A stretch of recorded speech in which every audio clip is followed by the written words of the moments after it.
Nous vous l'annoncions dès hier sur ce plateau, Boualem Sansal est maintenu en détention en Algérie, décision prise par la chambre d'accusation de la cour d'appel d'Alger.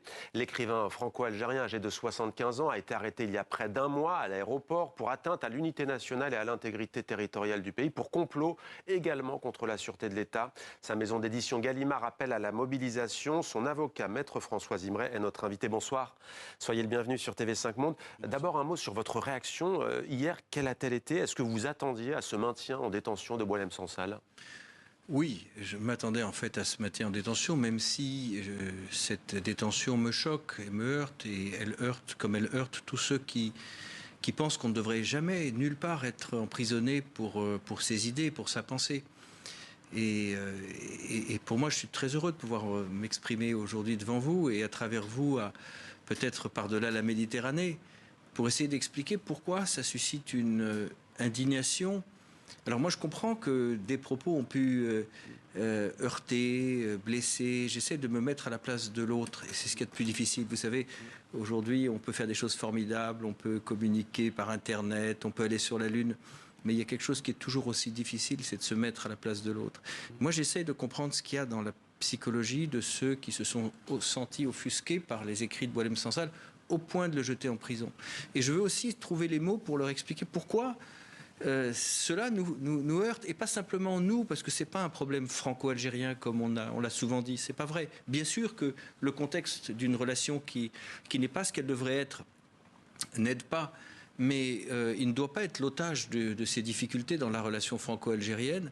Et ce que je vois, c'est que dans le monde entier, en Amérique du Sud, en Argentine, au Venezuela, mais également en Allemagne, au Danemark où j'étais il y a quelques jours, en Italie, dans le monde entier, je vois des gens qui sont choqués, qui se manifestent parce qu'on ne met pas un écrivain en prison pour délit d'opinion.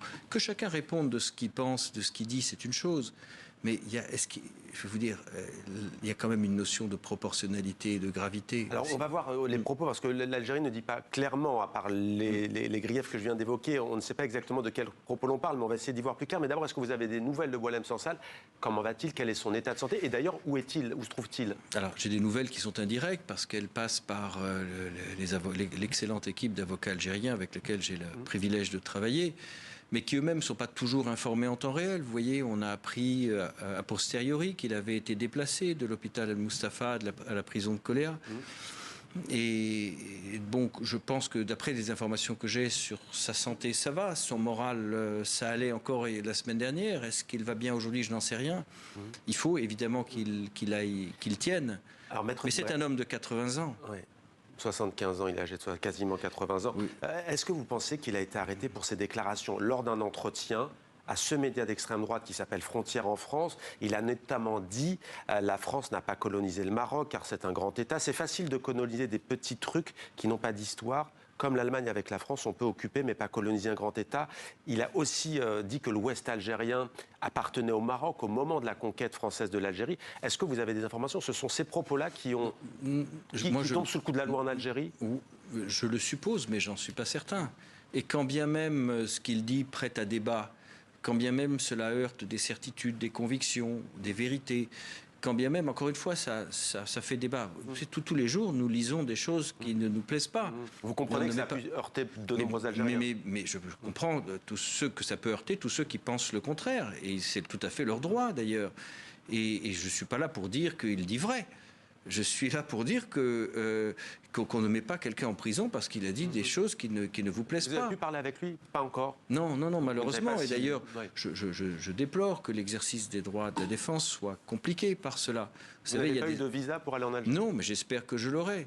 J'espère vraiment que je l'aurai. Vous savez, j'inscris ma démarche dans le fil d'une vieille tradition d'avocats français qui soutiennent les libertés, y compris en Algérie. En 1957, il y a un groupe d'avocats français qui ont pris tous les risques pour venir défendre des Algériens, des indépendantistes. Notamment Gisèle Halimi? Notamment Gisèle Halimi qui disait la cause de l'Algérie, c'est la cause de la liberté, de la justice et de la dignité.